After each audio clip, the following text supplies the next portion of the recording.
नमस्कार, आप देख रहे हैं भारत नेशन। मैं हूं आपके साथ नेहा फातिमा।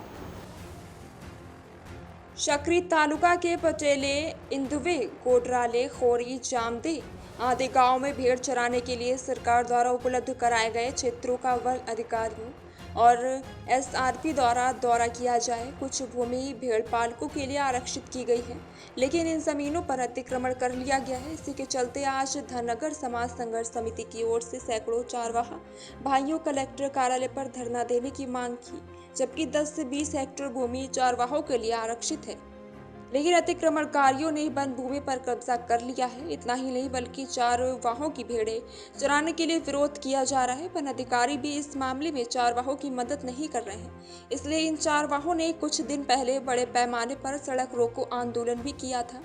आरोप है कि प्रशासन की ओर से उन्हें दिए गए आश्वासनों के बावजूद भी वादे पूरे नहीं किए गए हैं। प्रशासन के ध्यान नहीं देने पर भी सभी चारवाहे सैकड़ों की संख्या में जिला कलेक्टर कार्यालय पहुंच गए और इस संबंध में जिला कलेक्टर को एक बयान देकर अगले 8 दिनों के भीतर इस समस्या का समाधान करने की मांग की।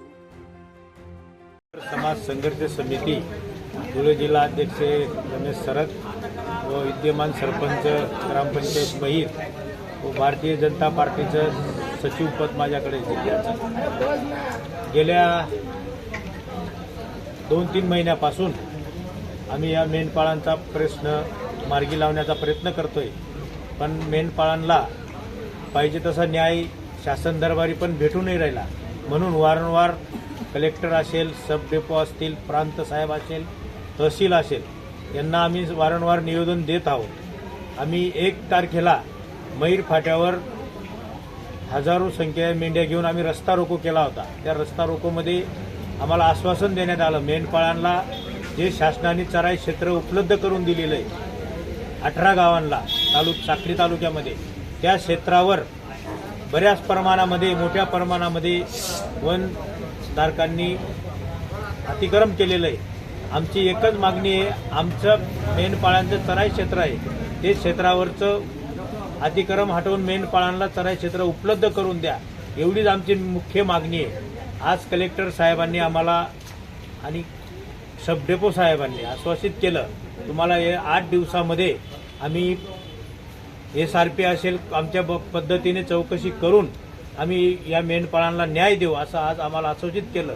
जर तसं नाही झालं तर आम्ही आमच्या निवेदनामध्ये 8 दिवसाचा कालावधी दिलेला आहे। 8 दिवसात जर मेंढपाळांना तसा न्याय नाही मिळाला, गेल्या गावं जी आहेत आपले हट्टी असेल, हट्टी बुद्रुक असेल, आईचाळा असेल, डोंगराळे असेल, काळमदेव असेल, आखाडे असेल, खोरी असेल, जामदा असेल, जामद्या गावाने 5 ते 7 गावांवर अतिक्रमण केलेलं आहे।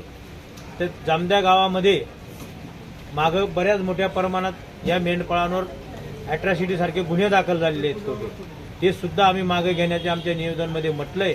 जर तसं नाही झालं तर बिऱ्हाड मोर्चासह लाखोच्या संख्येने मेंढ्या घेऊन आम्ही धुळे कलेक्टर कचेरीवर येणार आहोत साक्री तालुक्यामध्ये।